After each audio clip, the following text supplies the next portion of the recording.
नमस्कार, हमारे खास कार्यक्रम में स्वागत है आप सभी का और मैं हूं आपके साथ वैशाली। और आज बात करेंगे अनपब्लिश्ड बुक को लेकर हो रही राजनीति की। बता दें कि अनपब्लिश्ड बुक और पॉलिटिक्स भारतीय सेना के पूर्व प्रमुख जनरल एम नरवणे की एक अप्रकाशित किताब का जिक्र और संसद में सियासी तूफान मच गया। लोकसभा में लगातार दिन में 2 दिन से हंगामा हो रहा है। कार्यवाही स्थगित हुई और आमने सामने सत्ता पक्ष और विपक्ष आ गए। राहुल गांधी ने आरोप लगाया, अखिलेश यादव ने सवाल और बीजेपी पर तीखा पलटवार किया। क्या राष्ट्रीय सुरक्षा जैसे संवेदनशील मुद्दों पर राजनीति हो रही है या सरकार सच में बच रही है? इन्हीं सवालों पर होगी आज एक खास बहस, लेकिन इससे पहले देखेंगे ये खास रिपोर्ट। किताब अनपब्लिश्ड, सियासत फुल पब्लिश। पन्ने नहीं खुले, संसद खुल गई। किताब की चर्चा, सदन में हंगामा। अनपब्लिश्ड अनदेखी किताब, बड़ा बवाल। अनपब्लिश्ड बुक अनलिमिटेड हंगामा। किताब का जिक्र, संसद में शोर। अनपब्लिश्ड पन्नों से निकली राजनीतिक आंधी, सेना, संसद और सियासी संग्राम। हवा में किताब, विपक्ष बेताब। अनपब्लिश्ड बुक, अनसुलझे सवाल। पन्नों पर स्याही, सदन में सियासत। किताब का नाम, राजनीति बदनाम। अनपढ़ी किताब, पढ़ी गई राजनीति। किताब का दावा, सत्ता पर सवाल। कागज कम, शोर ज्यादा। Unpublished book, publish politics. भारतीय सेना के पूर्व प्रमुख जनरल एम नरवणे की जिस अनपब्लिश्ड किताब का जिक्र होने पर लोकसभा में 2 दिन से हंगामा हो रहा है, इस हंगामे के बीच सदन की कार्रवाई भी कुछ देर के लिए स्थगित करनी पड़ी। विपक्ष का कहना है कि सरकार उनकी बात सुन नहीं रही है। ऐसे में सियासत गर्माती हुई नजर आ रही है। संसद के बजट सत्र में आज भी उस वक्त भारी हंगामा खड़ा हो गया जब नेता प्रतिपक्ष राहुल गांधी पूर्व सेना प्रमुख जनरल एम नरवणे की अप्रकाशित किताब फॉर स्टार्स ऑफ डेस्टिनी के कुछ अंशों को लेकर संसद के बाहर पहुंचे। राहुल गांधी ने इस किताब का हवाला देते हुए राष्ट्रीय सुरक्षा के मुद्दे पर सरकार को कटघरे में खड़ा किया। राहुल गांधी का कहना था कि सरकार कह रही है कि किताब है ही नहीं, स्पीकर भी कहते हैं कि किताब नहीं है। राहुल गांधी ने किताब को हवा में लहराते हुए कहा, देश के हर युवा को देखना चाहिए ये किताब। ये नरवणे की किताब है जिसमें उन्होंने पूरा लिखा है। ये सरकार कह रही है कि किताब है ही नहीं। Speaker has said that this book does not exist. Government has said this book does not exist. Rajnath Singh ji has said this book does not exist. Every youngster in India should see that this book exists. This is Mr. Naravani's book. Naravane जी की किताब है। इसमें उन्होंने पूरा account लिखा है। जो लद्दाख का जो अकाउंट था, और मुझे कहा गया है, सॉरी ये रहा, और मुझे कहा गया है कि मैं इस बुक को कोट नहीं कर सकता हूं, बट यहाँ पे पूरा लिखा है। यहाँ पे मेन लाइन है जो प्रधानमंत्री ने कही, जो उचित समझो वो करो। राइट? जब chief of army staff general Naravane ने राजनाथ सिंह जी को फोन किया और कहा कि देखिए कैलाश रिज पर चाइनीज टैंक्स आ गए हैं, हमारी टेरिटरी है, कैलाश रिज पर चाइनीज टैंक्स आ गई हैं, हमें क्या करना है? पहले राजनाथ सिंह जी ने उनको रिप्लाई नहीं दिया। उन्होंने जयशंकर जी से पूछा, एनएसए से पूछा, राजनाथ सिंह जी से पूछा, कोई रिप्लाई नहीं आया। फिर उन्होंने राजनाथ सिंह जी को फोन किया। राजनाथ सिंह जी ने कहा कि मैं टॉप से पूछता हूं। राइट? ऑर्डर था, स्टैंडिंग ऑर्डर था टॉप का कि अगर चाइनीज फोर्सेस अंदर आएंगी तो उन पे बिना हमारे पूछे फायर नहीं करना है। नारावणे जी और हमारी जो आर्मी थी, जो सेना थी, वो उन टैंक्स पर फायर करना चाहती थी क्योंकि वो टैंक्स हमारी टेरिटरी में आ गई थी। नरेंद्र मोदी जी ने मैसेज दिया कि देखिए, जो उचित समझो वो करो। मतलब नरेंद्र मोदी जी ने अपनी जिम्मेदारी पूरी नहीं की। उन्होंने आर्मी चीफ से कहा कि देखो भैया, आपको जो करना है करो, मेरी बस की नहीं है। और आर्मी चीफ ने साफ, नारावणे जी ने साफ लिखा है इसमें, आई फेल्ट रियली अलोन, मैं बिल्कुल अकेला था, I was abandoned by the entire establishment. This is what they are scared. of me saying करना चाहिए था प्रधानमंत्री को, क्या करना चाहिए था राहुल जी पीएम को क्या करना चाहिए था? I don't think PM will have the guts to come to the Lok Sabha today. Because if he comes, I'm going to give him this book. So if PM comes, I will go physically and hand him this book, so he can read it. And उनको पता लग जाए कि उनकी सच्चाई क्या है, देश को पता लग जाए। Thank you. सपा प्रमुख अखिलेश यादव ने कहा, दरअसल भाजपा की कोशिश रहती है कि चर्चा न हो। ये हम लोगों ने देखा है कि जिस समय चीन के सवाल पर विपक्ष के नेता और अन्य दल जानकारी हासिल करना चाहते थे, भाजपा पीछे हट गई थी। इस बात को हम कई बार दोहराते हैं। चीन के साथ हमारे संबंध कैसे हो, उस पर हमेशा विचार करके फैसले लेने चाहिए। हमने बहुत सारी जमीन खोई है, पहले भी खोई है और बाद में फिर हमने जमीन खो दी है। फौज के लोग क्या कहते हैं वो पक्ष आए और देश की जनता जाने।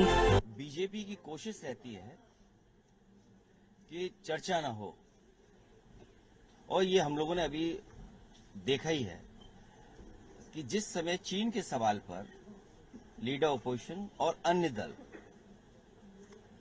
जानकारी हासिल करना चाहते थे, भारतीय जनता पार्टी पीछे हट गई।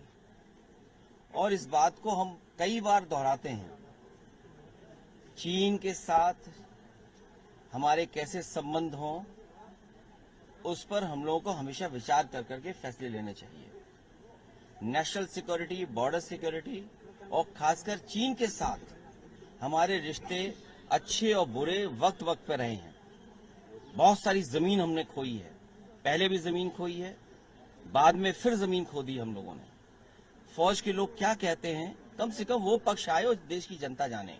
न केवल हम जमीन खोते हैं चीन से, हमें अपना बाजार भी हमारा छिनता जा रहा है। कुछ पुरानी सरकार में छिना बाजार, फिर अब बाजार छिन गया। तो आखिरकार हम किस दिशा में जा रहे हैं? और उसके बाद ये जो अमेरिका से डील हुई है, ये डील नहीं ढील हुई है। हमारा पूरा बाजार उनके हाथ में दे दिया।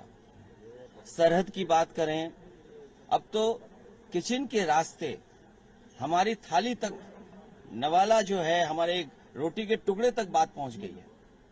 अब सनातनियों को ये चिंता करनी पड़ेगी कि उनका व्रत कैसे सनातनी रहेगा।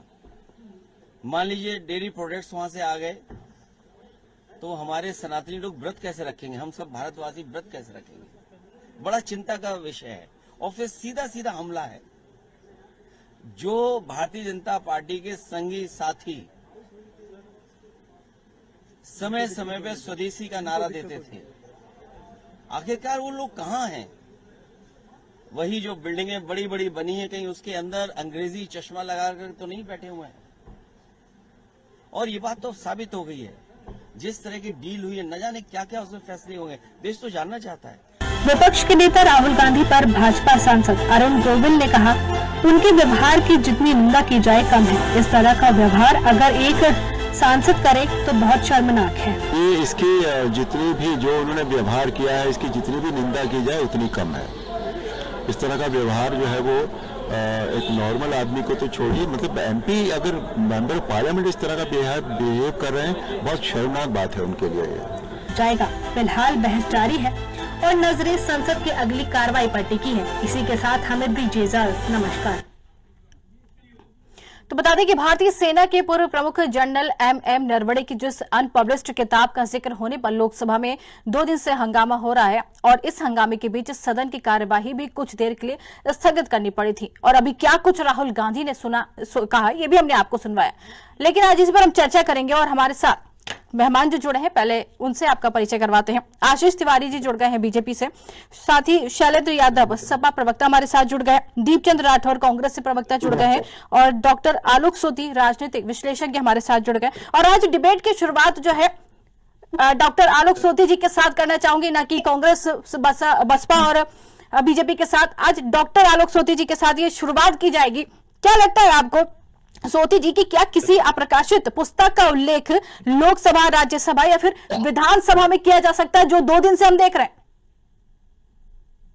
ये आप बिल्कुल ठीक कह रही है। ये एक बड़ा प्रश्न है, बड़ा सवाल है कि जो आप प्रकाशित पढ़ रहे हैं, क्या उनका ऐसा करना जा सकता है? जबकि हम लोग के सामने उदाहरण है, अब्दुल कलाम साहब ने एक किताब लिखी थी और उसमें कहा था कि हमारी व्रत के बाद 75 साल बाद पढ़ने खोले जाए, तो तब उसके बाद खुली थी। यहाँ तो प्रकाशन भी नहीं हुआ है। ऐसे सूरत हाल में ये देखना थोड़ा सा मुश्किल काम था, क्या ये हो सकता है कि नहीं हो सकता है। और इस पे किरण जीजू साहब ने बहुत अच्छा जवाब दिया है कि भाई जब कोई चीज प्रकाशित नहीं हुई तो उसको संकट में उठाना जो है उचित नहीं होगा। तो ऐसे में देखा जा सकता है मुकदमे पे, क्योंकि एक रिपोर्ट है, सुशांत सिंह साहब की एक रिपोर्ट है, जिन्होंने काफी एग्जैजरेट करके करा है, जबकि हो सकता है उनके पास लगता है कि एडमिटिंग के लिए किताब गई हो, क्योंकि किताब अभी प्रकाशन में है, प्रकाशित नहीं हुई है, तब उसमें इस तरीके की समस्याएं हैं। और जो भी पब्लिक डोमेन में है, जो भी सामने आया है, वो भी कोई इतना बड़ा नहीं लग रहा है कि जिसपे जो है बहुत ज्यादा इस पे चर्चा का विषय हो। थोड़ा सा ध्यान बनाए रखना चाहिए था, क्योंकि कभी ना कभी तो प्रकाश में आएगी, कभी ना कभी प्रकाशित किताब होगी। जब वो किताब प्रकाशित हो जाएगी तो संसद में भी उसके सवाल उठाए जा सकते हैं, जो कि उचित होगा। बिल्कुल, आपने कहा कि जब प्रकाशित हो जाएगी तो इसका सवाल उठाया जा सकता है, लेकिन राहुल गांधी जिस तरीके से कह रहे हैं कि किताब पढ़ने से उनको रोका गया, तो सवाल ये उठता है कि लोकसभा का जो नियम है 349 उसके तहत उल्लंघन राहुल गांधी ने किया। नरवणे का स्मरण पढ़ने के लिए रोका गया था, लेकिन बाहर वो ये कह रहे हैं कि उनको इसको पढ़ने नहीं दिया गया। क्या कहेंगे? लेकिन राहुल गांधी जी बड़े अति उत्साह में रहते हैं, युवा नेता हैं, युवा क्या अनुभव काफी है उनके पास, उनकी पृष्ठभूमि भी राजनीतिक है, एक बड़े परिवार से, राजनीतिक बड़े परिवार से आते हैं, यहाँ से कई प्रधानमंत्री जो है उनके परिवार से रहे हैं। लेकिन इतना अति उत्साह, इतना उत्साहवान होना कि प्रकाशन से पहले ही उस पुस्तक को शुरू करना, जो कि उचित नहीं लगता है। थोड़ा सा धैर्य बनाए रखते तो जाहिर सी बात है, अगर पुस्तक में कुछ ऐसी बातें हैं जिसमें सरकार की जवाबदेही बनती है या सरकार से जवाब देना बनता है, तो संसद में ये प्रश्न उठाया जा सकता, कोई बड़ी बात नहीं थी। लेकिन थोड़ा सा उनको धैर्य, संयम का रखना चाहिए, जिससे कि जो उनकी पर्सनालिटी और उभर के सामने आती। बिल्कुल बिल्कुल, राहुल गांधी का जिक्र हो रहा है तो सवाल भी कांग्रेस से ही बनता है। दीपचंद राठौर जी हमारे साथ जुड़े हैं। क्या लगता है, अप्रकाशित जो किताब जिसको लेकर ये पूरा बवाल हो रहा है, इसके हवाले में जो संसद ठप करना, क्या ये जिम्मेदारी बनती है? जो किताब आई नहीं है उसको लेकर बवाल हो रहा है और संसद को ठप कर दिया गया, क्या कहेंगे? आदरणीय वैशाली जी, आपको और आपके दर्शकों, सभी पैनलिस्टों को मेरा नमस्कार। देखिए, जो सत्ता चलाने का तो नियम सत्ता सरकार का है संसद के अंदर, और मैं आपको एक बात बताना चाहूंगा। 16 दिसंबर 2019 को आर्मी चीफ बनाने की घोषणा होती है। 31 दिसंबर 2019 को उन्हें आर्मी चीफ का पद दिया जाता है नरवणे साहब को, और अप्रैल 2022 में वो रिटायरमेंट हो जाता है। यानी कि नरवणे साहब मोदी के कार्यकाल में पूरे आर्मी चीफ रहे थे। इन्हीं के कार्यकाल में भारत चीन संघर्ष, यानी कि 20 भारतीय शहीद लद्दाख की हुई झड़प में मतलब हमारे शहीद हुए थे। इसके बाद नरवणे साहब ने एक किताब लिखी थी जिसका नाम था 4 स्टार ऑफ डेस्टिनी। एक किताब लिखी, इसमें भारतीय जनता पार्टी की सारी नाकामी, भारत चीन का माकूल जवाब नहीं दे पाना, उसका जिक्र है। और मोदी के इस किताब से डर इसलिए उनको बना हुआ है कि सरकार ने इस किताब का प्रकाशित नहीं होना दिया। किताब के कुछ अंश 2023 के अंदर मीडिया में लीक हो गए थे, उसके बाद से विवाद शुरू हो गया। इस किताब के नाम से भारतीय जनता पार्टी की शासन रुक जाती है और हालत खराब हो जाती है। देखिए वैशाली जी, बात ये सामने आती है कि पूर्व कोई बच्चे तो नहीं थे, उन्होंने ना ही किसी पार्टी का वो हिस्सा है, उन्होंने कोई बात अपनी किताब में लिखी है तो सही लिखी होगी, उनके अनुभव के हिसाब से उन्होंने किताब लिखी है। भारतीय जनता पार्टी के साथ से क्यों अटकी हुई है? लेकिन दीपचंद जी सवाल तो ये भी उठ रहा है ना, दीपचंद जी सवाल तो ये भी उठ रहा है कि किताब जरूर है लेकिन उसमें नाम नहीं लिखा है। कोई भी लिख सकता है, पब्लिश नहीं हुई है और उस पर नाम भी नहीं लिखा है, कोई भी कर सकता है। आदरणीय वैशाली जी, देखिए वही तो मैं आपको बताना चाहता हूं, अगर ये किताब पब्लिश हो जाती तो भारतीय जनता पार्टी का जो राष्ट्रवाद की धतिया उड़ जाती और उनको पूरे देश को पता चल जाता कि जंगल में गंगा सियार घूम रहा है। ये बात सबको पता चल जाएगी। इसके अलावा जो आपको पता हुआ अग्निवीर योजना भी थोपी गई थी, जो कि आर्मी चीफ की योजना नहीं थी, वो भारतीय जनता पार्टी के द्वारा लाई गई योजना थी। और मैं इनसे पूछना चाहता हूँ कि इससे पहले भी तो युद्ध हुए थे। 1962 का युद्ध हमारे 1971 के अंदर हमने चीन से युद्ध जीता, तो उसका भी तो प्रकाशित हुआ है। तो आपको डर किस बात का? आर्मी चीफ नरवणे साहब कोई पाकिस्तान के चीफ नहीं थे, उन्होंने अगर कोई किताब लिखी है तो उसको प्रकाशित होने में कहाँ दिक्कत आ रही है भारतीय जनता पार्टी को? बताइए, अगर उन्होंने कोई किताब लिखी है, नरवणे साहब हमारे सूरवीर थे, उन्होंने पराक्रम देकर किताब लिखी है, तो भारतीय जनता पार्टी की सांसें क्यों अटक रही है? ठीक है, जवाब ले लेते हैं, इसे बीजेपी से इसका पूरा जवाब ले लेते हैं। क्या कहेंगे आप सर, जो सवाल उठ रहा है कि किताब है, अनपब्लिश्ड किताब है, तो अगर इस पर चर्चा हो रही है तो फिर डर किस बात का? चर्चा क्यों नहीं कर सकते हम? देखिए वैशाली जी, दो तीन चीजें हैं। जो विपक्ष है वो अवसाद की स्थिति में है, सभी लोग जान रहे हैं, चूंकि ये उस किताब पर चर्चा करना चाहते हैं जो अभी तक प्रकाशित ही नहीं हुई है। ये उस डील पर चर्चा करना चाहते हैं अमेरिका के साथ जो अभी तक खुलकर ही नहीं आई है, लेकिन उस पर इन लोगों ने पूरे उसके नुकसान बता डाले कि ये नुकसान होगा। तो ये लोग अवसाद की स्थिति से गुजर रहे हैं। इनके ऊपर गुस्सा नहीं, इनके ऊपर दया करनी चाहिए। हम सभी लोगों को, पूरे भारतवासियों को इन पर दया का भाव रखना चाहिए, क्योंकि जिस प्रकार से ये बौखलाए घूम रहे हैं वो सिर्फ इनकी हताशा है, क्योंकि कहीं ये चुनाव जीत नहीं पा रहे हैं। राहुल गांधी जी बार बार प्रयास करते हैं, लेकिन वो लगातार वो चुनाव हारने का काम कर रहे हैं, इसलिए ये थोड़े से बौखला हुए। दूसरी बात, इन्होंने कहा कि अरे भाई वैशाली जी आप इनको रोकिए जरा, इनको पहली बार आए, मुझे लग रहा है डिबेट में, इनको पता नहीं है। नहीं, आ चुके हैं सर, ऐसे नहीं कहें, पहली बार नहीं आए, आ चुके हैं। लेकिन दीपचंद जी धैर्य रखिए, आपके पास आएंगे, पूरी बात सुनिए आपकी। अब इनको बोलने दीजिए, आशीष जी को अपनी बात करने दीजिए जी। यही जो बड़बोलापन है ना, ये इनका नहीं है। मैं दीपचंद जी का बड़ा सम्मान करता हूँ, ये इनकी पार्टी का ही चला आ रहा है, तो ये बीच में बोलने नहीं इस पर। अच्छा, समझने की बात यह है कि ये लोग बताते हैं देशभक्ति, आप बताएंगे चाइना से राजीव गांधी फाउंडेशन में ये किस चीज का आप डोनेशन लेते हो भाई? आज तक आपने देश को नहीं बताया। चाइना के साथ में आपने कौन से एग्रीमेंट साइन करे, आज तक आपने नहीं बताया। आप विदेश में जाकर बीच में किससे मिलते हो, जाकर स्वराज से आपके क्या संबंध है? आप तो कम से कम देशभक्ति के बारे में ना ही कुछ बात करें तो ज्यादा अच्छा है। आप शांत भी रहें तो ठीक है। वैसे एक किताब आने वाली है, मुझे अभी पता चला है कि राहुल गांधी और ये विपक्ष के जितने नेता हैं, इनकी बहुत एक डील हुई है चाइना के साथ में, और इन सब लोगों को उसमें देशद्रोही लिखा गया है। हालांकि वो किताब भी अभी प्रकाशित नहीं हुई है, तो जैसे ये लोग अभी बिना प्रकाशित वाले पे इतनी बात कह रहे हैं, जी बिल्कुल, तो हम लोगों के पास भी एक किताब है जिसमें बताया गया है कि ये सब देशद्रोही है, ये सारे जितने ये विपक्ष के हैं ये सब देशद्रोही है, लेकिन छपी नहीं है अभी। और इसको अगर ये मान ले तो फिर हम भी मान लेंगे उस किताब को। समझने की बात यह है कि आप लोग तार्किक नहीं रह गए, आप लोगों के पास तर्क खत्म हो चुके हैं, इसलिए आप वो मुद्दे लेकर आते हैं जो कि एग्जिस्ट ही नहीं करते, जो कि है ही नहीं कहीं। आप उन बातों पर यहाँ पर जो देश की जनता उसको भटकाना चाहते हैं। आप यहाँ पर सिख समाज के व्यक्ति को गद्दार कहते हैं। आपने सिखों के स्वर्ण मंदिर पर किस तरीके से वहां पर ऑपरेशन ब्लू स्टार करा था।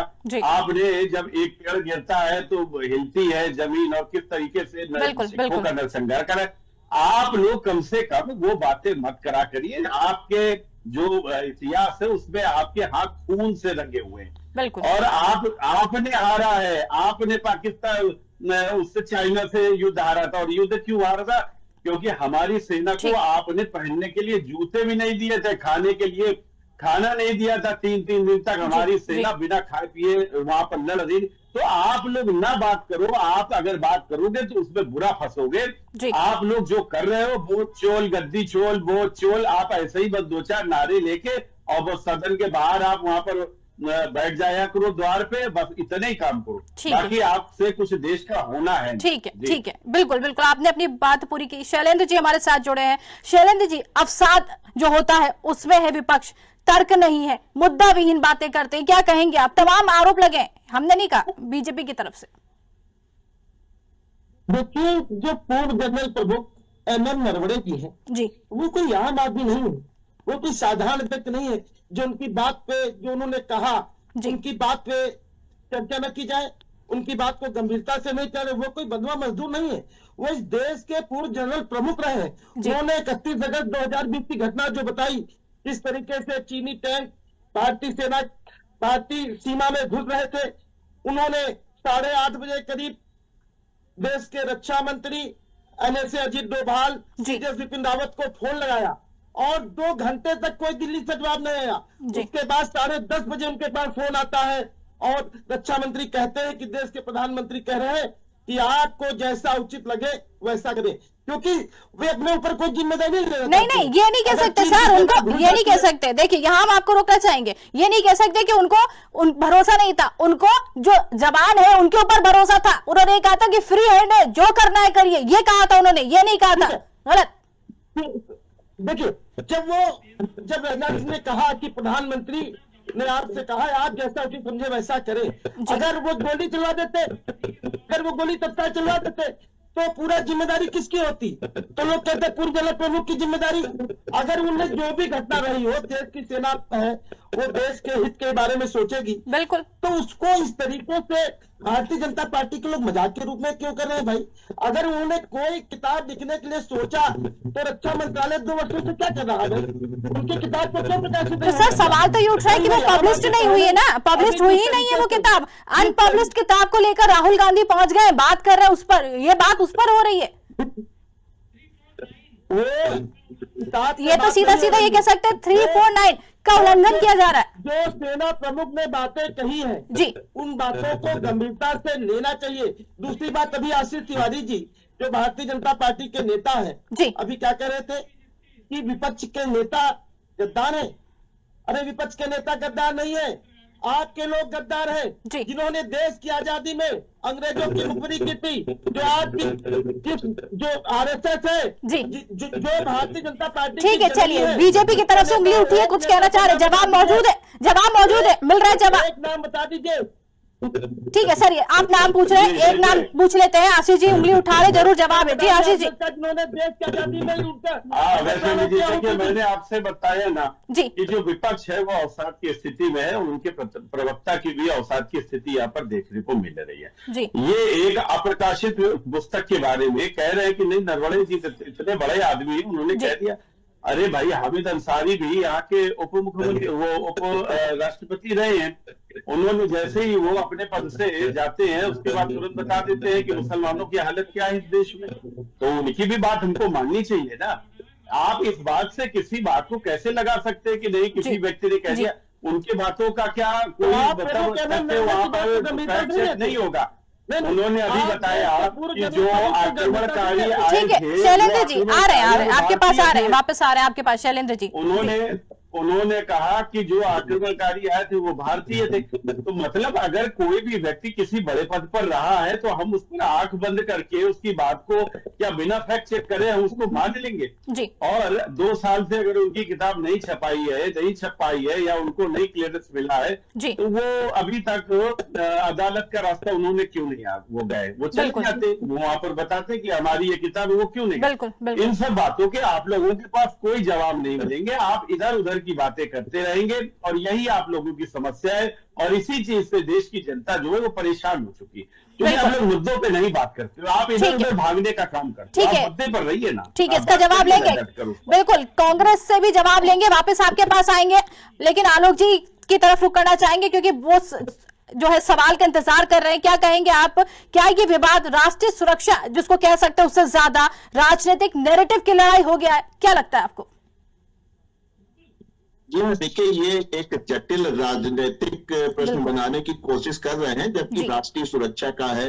और इसमें बेहतर होता कि अगर कुछ हमारे साथ रक्षा विशेषज्ञ भी होते तो और से बात करते तो डिस्कशन अच्छा निकलता है। हमारे एक भाई ने बहुत अच्छा नरेशन किया है, सोहान सिंह ने इस बात को नरेट किया था और उसके बाद खबर पूरी बात नहीं बता पाएंगे क्या सोच सकता समय को। तो तुरंत बात होती है जब प्रधानमंत्री लेवल पर एनएसए तक बात पहुंची तो चाइना में भी बात हुई। तो उन्होंने कहा, उनके कमांडर्स ने कहा कि भाई जो है वो अब रुक जाएंगे, उससे आगे नहीं बढ़ेंगे। और उनकी सीमा वही थी जो कि चीन की थी।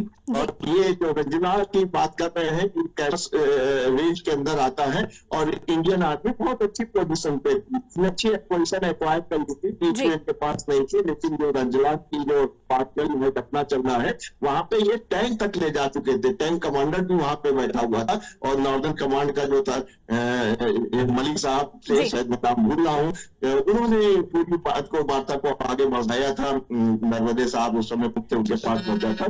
तो कुल मिला के बड़ा अच्छा काम हुआ, वहां बड़े अच्छे डिसीजन हुए कि उसमें आपने देखा था कि किस तरीके से उन्होंने जो है निर्णय लिया। वहां के कमांडर ने, उसने जो है चाहता तो वहां पे निर्णय ले सकता था, जब कुछ सब कुछ उसको ऊपर छोड़ा गया था, फिर भी उसने अपने टैंक की जो नदी थी वो नीचे रखा। नीचे बताता है कि हम तैयार हैं लेकिन एग्रेशन नहीं करेंगे, हम पहली गोली नहीं चलाएंगे। चाइना के साथ वहां पे जो है गोली गोला नहीं चलता है, वार्ता होती है। तो उसके बाद जो है वहां पे जो लोकल कमांडर थे उन्होंने भी बात की और उसके बाद वहां पे दोनों सेनाएं अपनी अपनी क्षेत्र में रुक गई और वहां पे रही। तो एक डेडलॉक की स्थिति आ गई और इंडिया की स्थिति बड़ी सामान्य तरीके से जो है डील कर दी गई। आप जानते हैं कि जिस तरीके की परिस्थितियां होती हैं, आपकी इंडो चाइना LOC कह सकते हैं, लाइन ऑफ LAC कहते हैं, लाइन ऑफ एक्चुअल कंट्रोल की बात हो रही है। तो ऐसे सूरत हाल में थोड़ा सा बुद्धिमत्ता और थोड़ी सी धैर्यता, थोड़ा सा संयम रखना पड़ता है डिफेंस में भी, ताकि कोई बड़ी घटना ना हो सके। बिल्कुल बिल्कुल, बहुत अच्छे से आपने ये बात समझाई और सेना को भी फ्री हैंड इसीलिए दिया गया था। बिल्कुल, वापस आपके पास आएंगे। अब कांग्रेस की तरफ रुक करना चाहेंगे। राठौर जी, क्या लगता है आपको कि राष्ट्रीय सुरक्षा जैसे मुद्दों पर राजनीति हो रही है, सदन में तमाशा हो रहा है, क्या ये होना चाहिए था? क्या ये उचित है, लगता है आपको? वैशाली जी, पहली बात तो मैं आपके मन से कहना चाहूंगा कि सेना के ऊपर कोई राजनीति नहीं होती है, लेकिन खेल में फिंगर 8 पे फिंगर 4 फिंगर 1 तक आगे थे। हमारी सेना ने चीन के दांत खट्टे करते थे, लेकिन देश को क्या बताया गया कि नहीं कोई गुस्सा है, नहीं कोई आया है। और बाद में पता चलता है कि 1000 किलोमीटर का इलाका चीन ने कब्जा लिया है। 10 गांव की जमीन 5180 किलोमीटर चीन को दे दी गई। 10 गांव की जमीन यानी कि हमारी जमीन। भारतीय जनता पार्टी के प्रवक्ता है दम बढ़ रहे हैं। जब पूछना चाहूंगा कि चाइना पाकिस्तान इकोनॉमिक कॉरिडोर बनाया जा रहा है, किसकी जमीनें बनाया जा रहा है? और अभी कुछ दिन पहले आपको पता होगा, चीन पहले पार्टी मुख्यालय जाता है, फिर RSS के नंबर 2 चीन से मिलते हैं और RSS तो कहता है कि हम सामाजिक सांस्कृतिक संगठन है। वो RSS कहता है जिसका कोई देश के अंदर एक रोमांच तक का भागीदारी नहीं है। वो आज हमें राष्ट्रवाद की बात बता रहे हैं, चीन से तो खुद मिलते हैं। आज उस किताब को पब्लिश होने से क्यों डर रही है, क्यों नहीं पब्लिश करवाना चाहता ये? अगर उसके अंदर भारतीय जनता पार्टी की सांसें अटकी हुई है, जितना हमारे राजनाथ भी इसमें फंस रहे हैं, हमारे देश के प्रधानमंत्री फंस रहे हैं, तो कहते हैं कि 56 इंच की छाती, 56 इंच की छाती नहीं है। तो देश को पता चल जाएगा कि देश के अंदर एक रंगा सियार घूम रहा है। ठीक है, इसका जवाब ले लेते हैं। तो ये प्रत्याशित होना चाहते हैं। ठीक है, इसका जवाब ले लेते हैं। जरूर आशीष जी के पास इसका जवाब मौजूद होगा, लेकिन पहले रुक करेंगे हम सपा की तरफ। क्या कहेंगे आप शैलेंद्र जी, क्या लगता है आपको, क्या समाजवादी पार्टी और उसके अंदर संसद में जो चर्चा जो दबाव बन रहा है, जो चर्चा रोक दी जाती है, उसको लेकर आप क्या कहेंगे? देखिए, देश के पूर्व रक्षा मंत्री माननीय मुलायम सिंह यादव जी हमेशा कहा करते थे कि पाकिस्तान से बड़ा दुश्मन चीन है हमारा। उन्होंने कई बार सदन में कहा। आप 56 इंच की छाती की बात करते हैं। जब चुनाव 2014 में चल रहा था, आपने कहा था कि मेरी सरकार आएगी तो चीन को हम आंखें दिखाने का काम करेंगे। चीन को आंखें दिखाने का काम करें। 1000 वर्ग किलोमीटर से ज्यादा चीन ने आपकी भूमि को कब्जा कर लिया है और सैटेलाइट से तस्वीरें देखी गई हैं कि चीन ने पेंगोत्सो झील पर पुल बना लिया है और अरुणाचल सीमा के पास मॉडल विलेज बना लिया है। अगर कोई अंतर आया नहीं तो इतने करीब सैन्य ठिकाने कैसे बन गए? मैं भारतीय जनता पार्टी के नेता से क्वेश्चन करना चाहता हूं कि क्या हमारी सेना जहां 2014 से पहले पेट्रोलिंग कर लेती थी, क्या आज वहां कर सकती है? भारतीय जनता पार्टी के नेता से पूछना चाहता हूं। जी ठीक है, इसका जवाब ले लेते हैं। आशीष जी के पास जवाब भी। आशीष जी क्या कहेंगे?